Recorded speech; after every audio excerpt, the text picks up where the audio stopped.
Hello friends, स्वागत है आपका हमारे YouTube channel GK study point पर।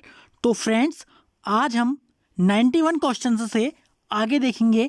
इससे पहले हमने 9 पार्ट्स कंप्लीट किए थे। आज हमारा ये 10वां पार्ट है।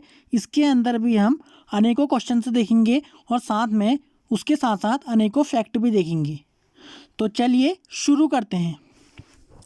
वीडियो शुरू करने से पहले आप सभी से रिक्वेस्ट है कि अगर आपको वीडियो थोड़ी भी हेल्पफुल लगती है तो वीडियो को ज़्यादा से ज़्यादा सब्सक्राइब और अपने फ्रेंड्स में शेयर करिए। तो चलिए शुरू करते हैं। आज का हमारा 91 क्वेश्चन यानी कि पहला क्वेश्चन है, ऋग्वेद में अघन्या का प्रयोग हुआ है। ऑप्शन ए बकरी के लिए, ऑप्शन बी गाय के लिए, ऑप्शन सी हाथी के लिए या ऑप्शन डी घोड़े के लिए।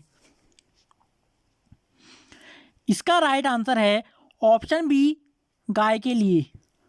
जैसा कि आप देख पा रहे होंगे ये सारे क्वेश्चन प्रीवियस ईयर रिलेटेड है, तो आप सोच सकते हैं कि ये सारे क्वेश्चंस कितने इंपॉर्टेंट हैं। तो चलिए नेक्स्ट क्वेश्चन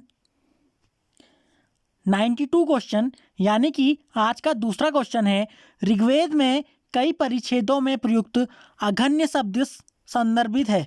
ऑप्शन ए पुजारी के लिए, ऑप्शन बी स्त्री के लिए, ऑप्शन सी गाय के लिए या ऑप्शन डी ब्राह्मण के लिए। इसका राइट आंसर है ऑप्शन सी गाय के लिए। यानी कि ऋग्वेद में प्रयुक्त अघन्य शब्द जो है वो गाय के लिए प्रयुक्त हुआ है।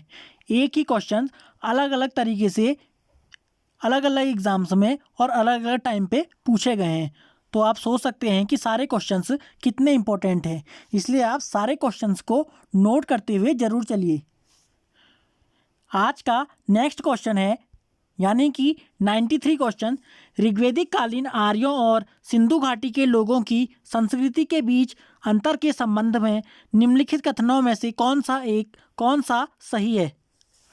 पहला है, ऋग्वैदिक कालीन आर्य कवच और शीर्षस्त्राण या हेलमेट का उपयोग करते थे, जबकि सिंधु घाटी सभ्यता के लोगों में इनके उपयोग का कोई साक्ष्य नहीं मिलता। दूसरा है, ऋग्वैदिक कालीन आर्यों को स्वर्ण, चांदी और ताम्र का ज्ञान था, जबकि सिंधु घाटी के लोगों को केवल ताम्र और लोह का ज्ञान था।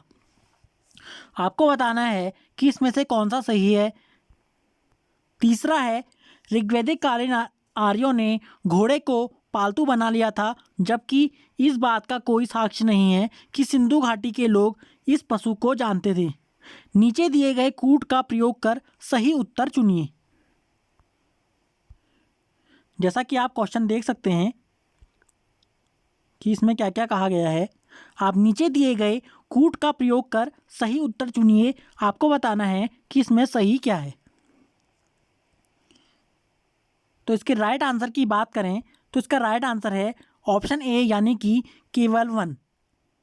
यानी कि ऋग्वैदिक कालीन आर्यों और सिंधु घाटी के लोगों की संस्कृति के बीच अंतर के संबंध में ऑप्शन ए यानी कि पहला सही है, बाकी दूसरा और तीसरा दोनों गलत हैं। तो चलिए नेक्स्ट क्वेश्चन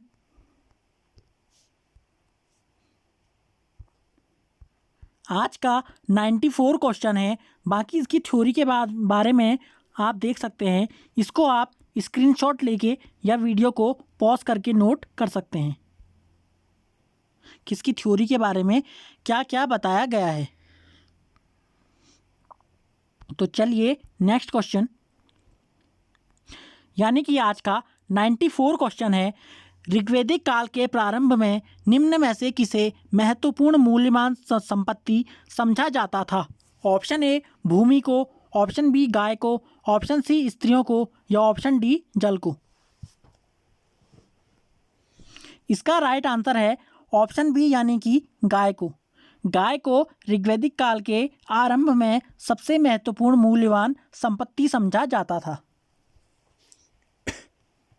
नेक्स्ट क्वेश्चन है, बाकी इसकी थ्योरी के बारे में लिखा गया है कि ऋग्वैदिक काल के प्रारंभ में गाय को महत्वपूर्ण संपत्ति समझा जाता था। इस काल में गाय मुख्यतः विनिमय का माध्यम होती थी। ऋग्वेद के कुछ सूक्तों में गाय को देवता के रूप में कल्पित किया गया है। आप थ्योरी को भी नोट करते हुए जरूर चलिए। 95 क्वेश्चन है, सूची 1 को सूची 2 से सुमेलित कीजिए तथा सूची के नीचे दिए गए कूट से सही उत्तर चुनिए। सूची 1 है सिंधु घाटी सभ्यता और इसके सामने है चारागाह। ऑप्शन बी में है उत्तर वैदिक समाज और इसके सामने है जमींदारी। सी में है ऋग्वैदिक समाज और इसके सामने है कृषक। और डी में है मध्यकाल, इसके सामने है नगरी। आपको इसे सुमेलित करना है कि किसका क्या है।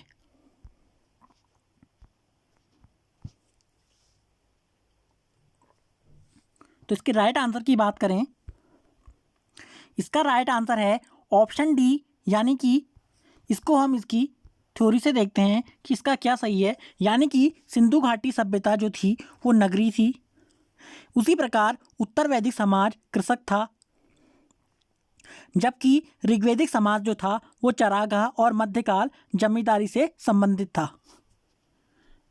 बाकी इसकी ऑप्शन डी में बताया गया है कि सिंधु घाटी सभ्यता नगरी थी और बाकी इसके ऑप्शन डी में देख सकते हैं कि दूसरे ऑप्शन बी का तीसरा यानी उत्तर वैदिक समाज कृषक था, ऋग्वैदिक समाज जमींदारी से और मध्यकाल चरागाह से संबंधित था। बाकी इसको आप नोट करते हुए चलिएगा। 96 क्वेश्चन है, प्राचीन भारतीय समाज के प्रसंग में निम्नलिखित शब्दों में से कौन सा शब्द शेष 3 के वर्ग का नहीं है। ऑप्शन ए कुल, ऑप्शन बी वंश, ऑप्शन सी कोश या ऑप्शन डी गोत्र। इसका राइट आंसर है ऑप्शन सी यानी कि कोश। यानी कि कोश बाकी तीनों से भिन्न है।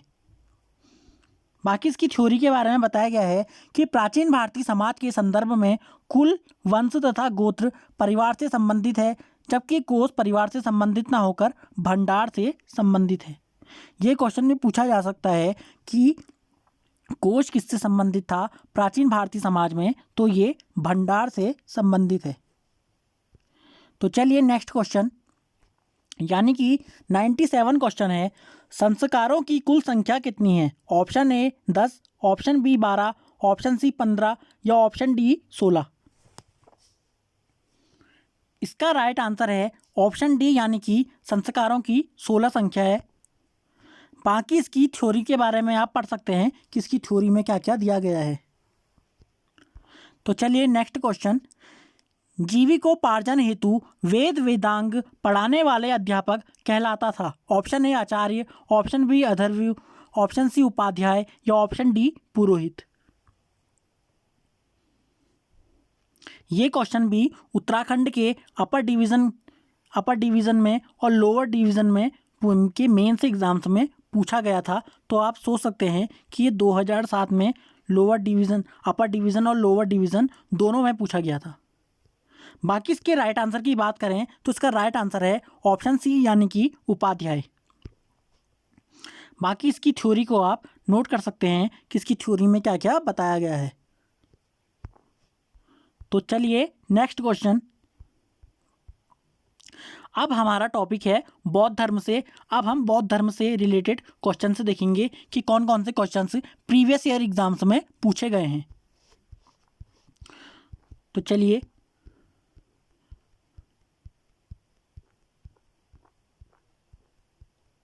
बाकी मैं इसकी पीडीएफ भी आपको डिस्क्रिप्शन लिंक में प्रोवाइड करा दूंगा जब ये पूरी क्विज खत्म हो जाएगी।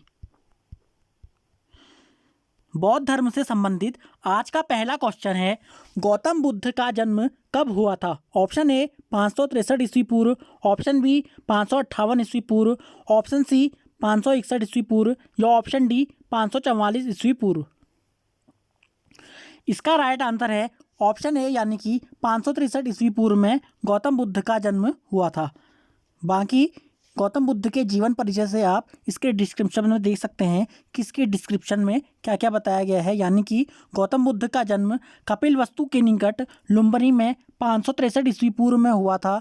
उनके पिता शुद्धोधन शाक्य गण के प्रधान थे तथा माता माया देवी कोली गणराज्य की कन्या थी। आपसे ये भी क्वेश्चन पूछा जाता है कि इनके पिता जो थे शुद्धोधन, वो किस परिवार से संबंधित थे या किस वंश से संबंधित थे, तो ये शाक्यगण थे। बाकी इनकी माता जो थी वो कोली वंश थी। 29 वर्ष की अवस्था में उन्होंने गृह त्याग किया, जिसे बौद्ध ग्रंथों में महाभिनिष्क्रमण की संज्ञा दी गई। इसको भी आप नोट करते हुए जरूर चलेंगे। तो चलिए नेक्स्ट क्वेश्चन, बुद्ध के जीवन की किस घटना को महाभिनिष्क्रमण के रूप में जाना जाता है? ऑप्शन ए उनका महापरिनिर्वाण, ऑप्शन बी उनका जन्म, ऑप्शन सी उनका गृह त्याग या ऑप्शन डी उनका प्रबोधन। इसका राइट आंसर है ऑप्शन सी, यानी कि उनका गृह त्याग। यानी कि महाभिनिष्क्रमण से उनके गृह त्याग का संबंध है। नेक्स्ट क्वेश्चन, गौतम बुद्ध की माँ किस वंश से संबंधित थी? ऑप्शन ए शाक्य वंश, ऑप्शन बी माया वंश, ऑप्शन सी लिच्छवी वंश या ऑप्शन डी कोली वंश। तो इसका राइट आंसर है ऑप्शन डी, यानी कि कोली वंश, जैसा हमने डिस्क्रिप्शन में अभी देखा, यानी कि कोली वंश। बुद्ध का जन्म हुआ था, option A Vaishali, option B Lumbini, option C Kapilavastu या ऑप्शन डी पाटलिपुत्र। आप देख सकते हैं ये क्वेश्चन भी कितने कितने एग्जाम्स में पूछा गया है, तो आप अनुमान लगा सकते हैं कि ये क्वेश्चन भी कितना इम्पोर्टेंट है। तो इसका राइट आंसर है ऑप्शन बी, यानी कि लुम्बिनी। बुद्ध का जन्म हुआ था लुम्बिनी में। निम्न में से कौन सा नाम बुद्ध का दूसरा नाम है? Option a Partha, option b Prachchhanna, option c Mihir, option d Gudakesh या ऑप्शन ई इनमें से कोई नहीं। ये क्वेश्चन भी छत्तीसगढ़ के पीसीएस प्री में पूछा गया था। इसका राइट आंसर है ऑप्शन ई। बाकी इसकी थ्योरी से देखते हैं कि इसके बारे में क्या क्या बताया गया है। यानी कि गौतम बुद्ध के बचपन का नाम था सिद्धार्थ। ये क्वेश्चन भी बन सकता है कि गौतम बुद्ध के बचपन का नाम क्या था, तो इनके बचपन का नाम था सिद्धार्थ। इन्हें शाक्य मुनि, तथागत आदि नामों से जाना जाता है। आदि गुरु शंकराचार्य को प्रच्छन्न बौद्ध या छिपा हुआ बुद्ध मार्गी कहा जाता है। अतः प्रच्छन्न, पार्थ, प्रच्छन्न, मिहिर, गुडाकेश भगवान बुद्ध के अन्य नाम नहीं हैं। इस प्रकार अभिष्ट विकल्प ई है। किंतु छत्तीसगढ़ लोक सेवा आयोग ने अपने प्रारंभिक एवं संशोधित दोनों ही उत्तर पत्रकों में इस प्रश्न का उत्तर बी जारी किया है। यानी कि छत्तीसगढ़ पीसीएस ने इसका आंसर ऑप्शन बी को दिया है, लेकिन इसका राइट आंसर है गौतम बुद्ध के बचपन का नाम था सिद्धार्थ। तो चलिए नेक्स्ट क्वेश्चन, निम्नलिखित में से किस राजवंश के अभिलेख से इस परंपरा का समर्थन होता है कि लुम्बिनी शाक्य मुनि बुद्ध का जन्म स्थान था? Option A Maurya, option B Shunga, option C Satavahana या ऑप्शन डी कुषाण। इसका राइट आंसर है ऑप्शन ए, यानी कि मौर्य। बाकी इसकी थ्योरी देख सकते हैं कि इसकी थ्योरी के बारे में इसके क्वेश्चन में क्या क्या बताया गया है। नेक्स्ट क्वेश्चन है, निम्नलिखित में से कौन एक अशोक का अभिलेख इस परंपरा की पुष्टि करता है कि गौतम बुद्ध का जन्म लुम्बिनी में हुआ था? ऑप्शन ए बसाड़ स्तंभ अभिलेख, ऑप्शन बी निगाली सागर स्तंभ अभिलेख, ऑप्शन सी रामपुरवा स्तंभ अभिलेख या ऑप्शन डी रुमिनोदेई स्तंभ अभिलेख। इसका राइट आंसर है ऑप्शन डी, यानी कि रुमिनोदेई स्तंभ लेख। बाकी इसके बारे में यहाँ पर दिया नहीं गया है, लेकिन आप सोच सकते हैं कि ये क्वेश्चन भी कितना इम्पोर्टेंट बनता है, क्योंकि ये दो बार मेंस के एग्जाम्स में पूछा गया है। नेक्स्ट क्वेश्चन यानी कि 8वां क्वेश्चन है, निम्नलिखित में से किस राजा के एक अभिलेख से सूचना मिलती है कि शाक्य मुनि बुद्ध का जन्म लुम्बिनी में हुआ था? Option a Ashoka, option b Kanishka, option c Harsha या ऑप्शन डी धर्मपाल। इसका राइट आंसर है ऑप्शन ए, यानी कि अशोक। ये क्वेश्चन भी आप देख पा रहे होंगे कि ये कितने एग्जाम्स में पूछा गया है। तो चलिए नेक्स्ट क्वेश्चन, महात्मा बुद्ध का महापरिनिर्वाण कहाँ हुआ? Option A Lumbini, option B Bodhgaya में, ऑप्शन सी कुशीनगर में या ऑप्शन डी कपिलवस्तु में। इसका राइट आंसर है ऑप्शन सी, यानी कि कुशीनगर में महात्मा बुद्ध को परिनिर्वाण प्राप्त हुआ था। बाकी इसकी थ्योरी को आप नोट करते हुए जरूर चलेंगे। नेक्स्ट क्वेश्चन है, गौतम बुद्ध का महापरिनिर्वाण किस राज्य में हुआ था? वह है option a Anga, option b Magadha, option c Malla या ऑप्शन डी वत्स। इसका राइट आंसर है ऑप्शन सी यानी कि मल्ल राज्य में गौतम बुद्ध को महापरिनिर्वाण प्राप्त हुआ था। महात्मा बुद्ध का महापरिनिर्वाण किसके गणतंत्र में हुआ था? ऑप्शन ए मल्लों के, ऑप्शन बी लिच्छवियों के, ऑप्शन सी शाक्यों के या ऑप्शन डी पालों के। इसका राइट आंसर है ऑप्शन ए यानी कि मल्लों के। नेक्स्ट क्वेश्चन, गौतम बुद्ध ने किस स्थान पर निर्वाण प्राप्त किया? Option A Kushinara, option B Shravasti, option C Lumbini या ऑप्शन डी सारनाथ। तो इसका राइट आंसर है यानी कि गौतम बुद्ध को किस स्थान पर निर्वाण प्राप्त हुआ? तो इनको निर्वाण प्राप्त हुआ था ऑप्शन ए यानी कि कुशीनारा में। बाकी इसकी थ्योरी के बारे में आप देख सकते हैं कि इसकी थ्योरी के बारे में क्या बताया गया है। तो चलिए नेक्स्ट क्वेश्चन,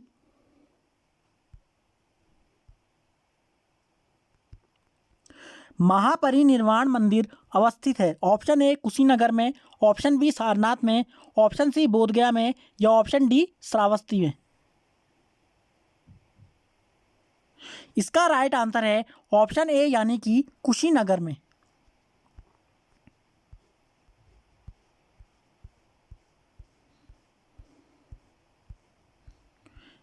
बाकी इसकी थ्योरी के बारे में आप देख सकते हैं कि महापरिनिर्वाण मंदिर उत्तर प्रदेश के कुशीनगर जिले में स्थित है। मंदिर में स्थापित बुद्ध की मूर्ति 1876 ईस्वी में उत्खनन के द्वारा प्राप्त की गई थी। महापरिनिर्वाण मंदिर विश्व में बौद्ध धर्म के सबसे पवित्र मंदिरों में से एक माना जाता है। नेक्स्ट क्वेश्चन है यानी कि 14 क्वेश्चन, निम्नलिखित राज्यों में से किनका संबंध बुद्ध के जीवन से था? पहला है अवंती, दूसरा है गांधार, तीसरा है कौशल या चौथा है मगध। नीचे दिए गए कूट का प्रयोग कर सही उत्तर चुनिए। आपको बताना है कि बुद्ध के जीवन से कौन कौन से प्रांत संबंधित हैं। इसका राइट आंसर है ऑप्शन सी यानी कि केवल 3 और 4, यानी कि बुद्ध के जीवन से कौशल और मगध का संबंध था। बाकी अवंती और गांधार का बुद्ध के जीवन से कोई संबंध नहीं था। बाकी इसकी थ्योरी को आप नोट करते हुए चलेंगे। 15वां क्वेश्चन है, गौतम बुद्ध द्वारा अपने धर्म में दीक्षित किया जाने वाला अंतिम व्यक्ति निम्नलिखित में से कौन था? ऑप्शन ए आनंद, option b Sariputra, option c Moggallana या ऑप्शन डी सुबुद्ध। इसका राइट आंसर है ऑप्शन डी यानी कि सुबुद्ध। बाकी इसकी थ्योरी में दिया गया है, आप इसकी थ्योरी को नोट करते हुए चलेंगे। 16वां क्वेश्चन है, बुद्ध द्वारा रूपांतरित निम्न व्यक्तियों में से कौन सा अंतिम था? ऑप्शन ए आनंद, option B Vasumitra, option C Gosal या ऑप्शन डी सुबुद्ध। जैसा कि अभी हमने ऊपर देखा, इसका राइट आंसर है ऑप्शन डी यानी कि सुबुद्ध। तो आप सोच सकते हैं कि ये क्वेश्चंस कितना इम्पोर्टेंट है, जो कि बार बार पूछा गया है यूपी आरओ और एआरओ 2016 में, और इसके पहले भी ये क्वेश्चन पूछा गया था। नेक्स्ट क्वेश्चन है यानी कि 17वां क्वेश्चन, बुद्ध ने अपने जीवन की अंतिम वर्षा ऋतु कहाँ बिताई थी? ऑप्शन ए श्रावस्ती में, ऑप्शन बी वैशाली में, ऑप्शन सी कुशीनगर में या ऑप्शन डी सारनाथ में। इसका राइट आंसर है ऑप्शन बी यानी कि वैशाली में। नेक्स्ट क्वेश्चन है, निम्नलिखित में से कौन सा एक बौद्ध मत में निर्वाण की अवधारणा की सर्वश्रेष्ठ व्याख्या करता है? ऑप्शन ए तृष्णा रूपी अग्नि का समन, ऑप्शन बी स्वयं की पूर्णतः अस्तित्वहीनता, ऑप्शन सी परमानंद एवं विश्राम की स्थिति या ऑप्शन डी धारणातीत मानसिक अवस्था। इसका राइट आंसर है ऑप्शन ए यानी कि तृष्णा रूपी अग्नि का समन बौद्ध धर्म में निर्वाण की अवधारणा को सुस्पष्ट करता है। बाकी इसकी थ्योरी में बताया गया है कि बुद्ध के निर्वाण के बारे में, आप इसको भी नोट करते हुए चलिएगा। 19वां क्वेश्चन है, आलार कलाम कौन थे? ऑप्शन ए बुद्ध के एक शिष्य, ऑप्शन बी एक प्रतिष्ठित बौद्ध भिक्षु, ऑप्शन सी बुद्धकालीन एक शासक, या ऑप्शन डी बुद्ध के एक गुरु। इसका राइट आंसर है ऑप्शन डी यानी कि बुद्ध के गुरु। बुद्ध के गुरु का नाम था अलार कलाम। नेक्स्ट क्वेश्चन, महात्मा बुद्ध ने अपना पहला धर्मचक्र प्रवर्तन किस स्थान पर दिया था? ऑप्शन ए लुम्बिनी में, ऑप्शन बी सारनाथ में, ऑप्शन सी पाटलिपुत्र में, या ऑप्शन डी वैशाली में। इसका राइट आंसर है ऑप्शन बी यानी कि सारनाथ में। बाकी इसके क्वेश्चन के देख सकते हैं कि ये क्वेश्चन यूपी पीसीएस के मेंस एग्जाम्स में 2004 में पूछा गया, बीपीएससी में, एमपी पीसीएस में और बीपीएससी के प्री एग्जाम्स में पूछा गया था। बाकी इसकी थ्योरी के बारे में आप देख सकते हैं कि इसकी थ्योरी में क्या क्या बताया गया है। तो चलिए नेक्स्ट क्वेश्चन यानी कि आज का 21वां क्वेश्चन है, बुद्ध ने अपना पहला उपदेश कहाँ दिया था? Option A Kashi, option B Sarnath, option C Kushinagar, या ऑप्शन डी बोधगया। जैसा कि अभी हमने पहले देखा, बुद्ध ने अपना पहला उपदेश दिया था सारनाथ में। सारनाथ में अपना प्रथम प्रवचन किसने दिया था? महात्मा बुद्ध ने, जैसा कि अभी हमने ऊपर क्वेश्चंस में देखा था। एक ही क्वेश्चंस को अलग अलग फॉर्म्स में पूछा जाता है, तो आप सोच सकते हैं कि ये सारे क्वेश्चंस कितने इंपॉर्टेंट बनते हैं। आप सभी ये क्वेश्चन नोट करते हुए चलिएगा। 23 क्वेश्चंस है, गौतम बुद्ध अपना प्रथम उपदेश कहाँ दिए थे? Option A Vaishali, option B Kaushambi, option C Sarnath, या ऑप्शन डी पावापुरी। इसका राइट आंसर है ऑप्शन सी यानी कि सारनाथ में। गौतम बुद्ध ने अपना प्रथम उपदेश दिया था सारनाथ में, जैसा कि अभी हमने ऊपर देखा था। 24 क्वेश्चन है, ग्रंथों में उल्लिखित धर्मचक्र प्रवर्तन है? ऑप्शन ए उनका दर्शन बुद्ध का यानी कि, ऑप्शन बी सारनाथ में दिया गया उनका प्रथम उपदेश, ऑप्शन सी उनके धार्मिक आदर्श, या ऑप्शन डी बौद्ध अनुष्ठान। इसका राइट आंसर है ऑप्शन बी यानी कि सारनाथ में दिया गया उनका प्रथम उपदेश धर्मचक्र प्रवर्तन कहलाता है। धर्मचक्र प्रवर्तन किया गया था ऑप्शन ए सांची में, ऑप्शन बी श्रावस्ती में, ऑप्शन सी सारनाथ में, या ऑप्शन डी वैशाली में। इसका राइट आंसर है ऑप्शन सी सारनाथ में, यानी कि महात्मा बुद्ध ने अपना धर्मचक्र प्रवर्तन दिया था सारनाथ में, जैसा हम ऊपर देखते हुए आ रहे हैं। 26 क्वेश्चन है, बुद्ध ने सर्वाधिक उपदेश दिए थे? ऑप्शन ए वैशाली में, ऑप्शन बी श्रावस्ती में, ऑप्शन सी कौशाम्बी में, या ऑप्शन डी राजगृह में। जैसा कि अभी हमने ऊपर देखा कि बुद्ध ने पहला उपदेश दिया था सारनाथ में, जबकि अगर ये क्वेश्चन पूछा जाए कि बुद्ध ने सर्वाधिक उपदेश दिए थे तो ये दिए थे श्रावस्ती में। नेक्स्ट क्वेश्चन है, बाकी इसकी थ्योरी देख सकते हैं। बुद्ध कौशाम्बी किसके राज्यकाल में आए थे? Option a Satanik, option b Udayin, option c Bauddhi, या ऑप्शन डी निचक्षु। यानी कि बुद्ध आए थे कौशाम्बी उदाइन के राज्यकाल में। बाकी उदाइन के बारे में और महात्मा बुद्ध के बारे में क्या क्या बताया गया है, आप इसको भी नोट करते हुए चलिएगा। 28 क्वेश्चन है, बुद्ध की मृत्यु के पश्चात प्रथम बौद्ध संगीति की अध्यक्षता की गई? ऑप्शन ए महाकश्यप द्वारा, ऑप्शन बी धर्मसेन द्वारा, ऑप्शन सी अजातशत्रु द्वारा, या ऑप्शन डी नागसेन द्वारा। इसका राइट आंसर है प्रथम बौद्ध संगीति की अध्यक्षता महाकश्यप द्वारा की गई थी। और प्रथम बौद्ध संगीति में वहाँ का शासक था अजातशत्रु।